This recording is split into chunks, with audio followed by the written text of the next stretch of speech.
जब market all time high के आसपास है, ऑल टाइम हाई पर ही है, राजा सर वापस आ चुके हैं।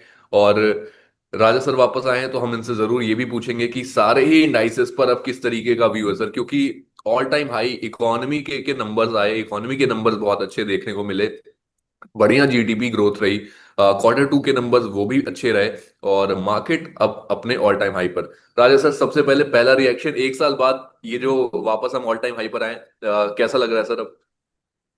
देखिए, यस, अच्छा तो जरूर लग रहा है, लेकिन अगर आप देखेंगे तो जो इंडेक्स की जो मूवमेंट है वो काफी तेज रफ्तार से चली है। बट लेकिन हम्म, जो स्टॉक्स की जो रणनीति है वो काफी रुक रुक कर चली है।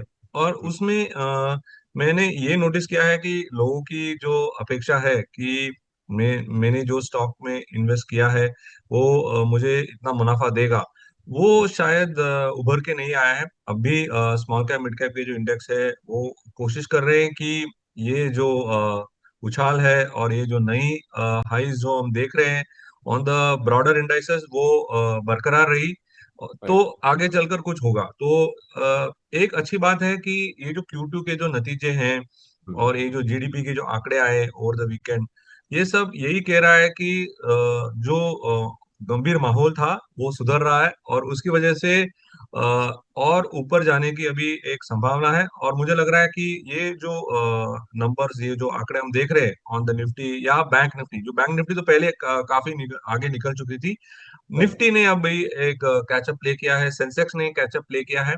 तो मुझे हम्म, लग रहा है कि ये जो चाल है वो अब बने रहेगा। अब बारी आती है दूसरे इंडाइसेस के परफॉर्म करने के लिए। तो वहां पर जो है वहां पर मुझे अब भी लग रहा है कि थोड़ी रुकावट होगी, थोड़ी सोच होगी एंड डेलिब्रेशन होगा, ताकि आगे वाले दिनों में हमें एक अच्छी रणनीति देखने मिले। तो यहाँ पर कभी भी कोई गिरावट आ जाए अच्छे स्टॉक्स में, उसे लेना चाहिए। और ऐसे तो बहुत सारे स्टॉक्स है, काफी सारे स्टॉक्स अपने नए 52 वीक हाई पे आ गए। बट देन हम्म, यहाँ पर थोड़ा निवेश करें, थोड़ा पुल बैक पर निवेश करें, तो ये मेरा एक सलाह होगा। क्योंकि हायर हम्म, लेवल्स तो हम देखते आ ही रहे हैं। पिछले 6 महीने से एक नया हाई बनता है, वहां से बिकवाली आ जाती है। तो ये पैटर्न जो है ये हमेशा के लिए रहने वाला है। तो हम्म, अभी काम कैसे करें जब ये ऐसा पैटर्न रहने वाला है? तो हम्म, मैं ये सलाह, ये मेरी सलाह है ऑफ कोर्स, कि थोड़ा यहाँ पर निवेश करें, थोड़ा पुल बैक आए तो वहां पर निवेश करें। क्योंकि मार्केट्स की जो रणनीति है, मार्केट्स की जो चाल है, वो बुलिश ही रहेगी for the next few months. तो ऐसे बुलिशनेस के तौर पे हर ब्रेकआउट पे क्या लेना चाहिए? मेरा आंसर ना नो है। और हम्म, मैं अभी फोकस करूंगा सेक्टर्स लाइक आईटी जो हम्म, चले नहीं है, सेक्टर्स लाइक एफएमसीजी जो अब तक चले नहीं है, क्योंकि मुझे लो रिस्क टू रिवॉर्ड के कैंडिडेट्स मुझे वहां मिलेंगे। right। राजा सर ने पूरे ही मार्केट का एक रैपअप दे दिया। हमने शुरुआत की थी निफ्टी से, और एक आपको पूरा एक ओवरव्यू दे दिया कि किस तरीके से सारे ही इंडाइसेस काम करने वाले हैं सर। राजा सर, मैं एक एक करके इन सब पे आने वाला था, बट आपने कवर कर लिया। बट थोड़ा सा स्पेसिफिक भी यहाँ पर चलेंगे। अगर जरूर। हम निफ्टी की बात करें सर इस टाइम पर, तो 26,280 के लेवल अभी चल रहे हैं राजा सर। और लगातार हमने देखा कि जो आप अभी बात कर रहे थे कि जब भी हम ऊपर के लेवल्स पे जाते हैं, वहां से अब देखिए एफ आई की भी बिकवाली चालू हो चुकी है। 25 और 26 तारीख को खरीदारी करी, 27 को फिर बेचा, और 28 तारीख को तो करीब 4,000 करोड़ के आसपास का यहाँ पर उन्होंने बिकवाली कर दी है। तो ऊपर के लेवल्स पे जाते ही सर दोबारा से बिकवाली। और ऐसा भी नहीं है कि सारे ही, मतलब पोर्टफोलियो तो अभी भी नेगेटिव नहीं है सर, ठीक है। जितनी भी खरीदारी हो रही है वो टॉप 10 स्टॉक्स में ही हो रही है, वो चाहे हम बीएल की बात कर लें, रिलायंस ने 25-26% का रिटर्न दे दिया। ऐसे में सर इस टाइम पर स्ट्रैटेजी क्या रखनी चाहिए, अगर कोई इंडेक्स में अगर ट्रेड कर रहा है तो क्या करना है वहां पे? अगर आप इंडेक्स में ट्रेड कर रहे हैं तो पहली बात है कि आपको थोड़ा सा इंट्राडे का पर्सपेक्टिव भी आपको लेके आना पड़ेगा। क्योंकि ये सिचुएशन हमें मजबूर कर रहा है कि आप इंट्राडे में भी गौर करें। जैसे हम्म, कि आप देखें कि जो लास्ट वीक का जो मार्केट प्ले आउट हुआ, निफ्टी प्ले आउट हुआ, मंडे ट्यूसडे नीचे की तरफ चला, वेनेसडे जोर से एक short covering plus genuine buying आ गई, फिर हम थर्सडे फ्राइडे एक साइडवेज में चले गए। तो हम्म, ऐसे सिचुएशन पे आप हथियार न फेंकते हुए नीचे के लेवल पर जब भी आप खरीदारी की उम्मीद रखेंगे, कि आपको बायस बना के रखना है। बायस क्या है? बायस यानी क्या माहौल बन रहा है। Alright. So compare to the Q1 के बाद जो सिचुएशन था और Q2 के बाद जो सिचुएशन था वो काफी अलग है।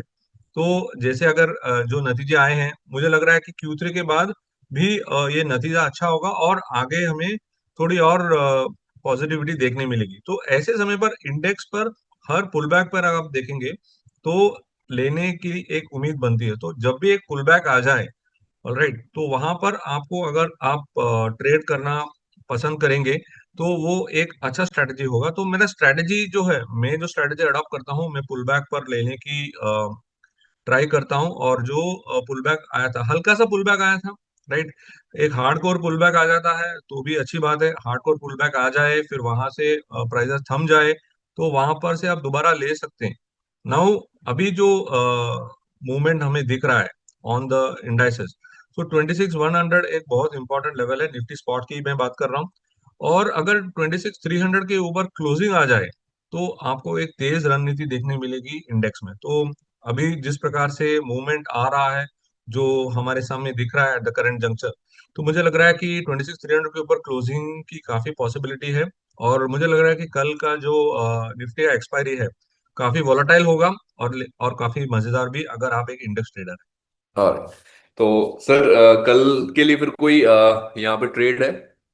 अगर कल इतना वॉलेटाइल हो सकता है और मजेदार भी हो सकता है तो रिटेलर्स, क्योंकि सर इनको तो चाहिए कि आप सीधा, सर फिर राजा सर आप बता दीजिए कि क्या करूं मैं इसमें। हाँ, जो जो करंटली जो पुल बैक आया है, आज भी देखिए खुलने के बाद, अगर आप निफ्टी फ्यूचर के ही गौर करेंगे तो हाई तो छपा है अराउंड 26,493 का, लेकिन जो पुल बैक आया है कुछ समय पहले, वो एक अच्छी जोन है, क्योंकि ये जो गैप के बीच में आया है ये पुल बैक, और ये बढ़िया सा गैप का स्टॉप बिल्कुल अराउंड 26,400 पे आ रहा है। तो उसके नीचे अगर स्टॉप रख के एक छोटा सा एक ट्रेड ले सकते हैं। अगर आपको थोड़ा और डीपर स्टॉप रखना हो तो 26,370 would be an ideal stop. Aggressive stop होगा अराउंड 26,400। थोड़ा डीपर स्टॉप होगा 26,370। तो ये दो स्टॉक रख के आप कल के लिए, एक्सपायरी के लिए जरूर एक ट्रेड बन रहा है यहाँ पे।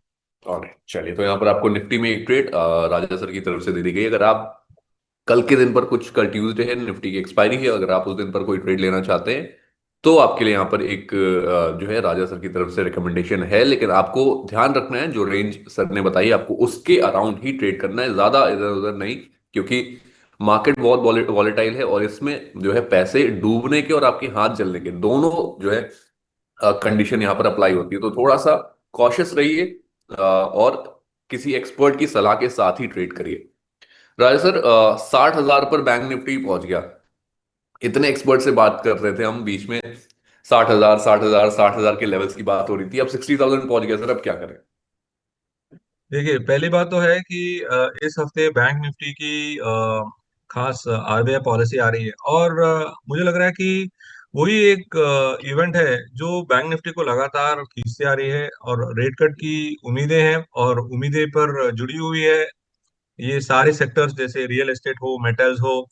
तो ये जो रणनीति है, हमें एक we can play out till the 5 December, जहां पर आरबीआई पॉलिसी की अनवीलिंग होगी। तो उस आंकड़े के बेसिस पे थोड़ा रिएक्शन तो जरूर आएगा।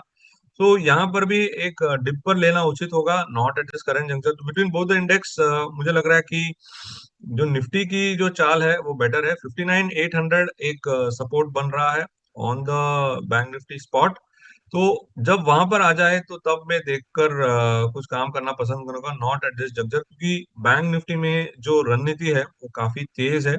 तो अगर इसके मुकाबले अगर आपको स्टॉक स्पेसिफिक चले जाए, जैसे आईसीआईसीआई बैंक ने उसकी मूवमेंट नहीं दिखाई है, आईसीआईसीआई बैंक का काफी वेटेज भी है बैंक निफ्टी में, तो ऐसे स्टॉक्स आप चुन सकते हैं ताकि आपका जो रिस्क जो है वो थोड़ा और डाइवर्सिफाई हो जाए।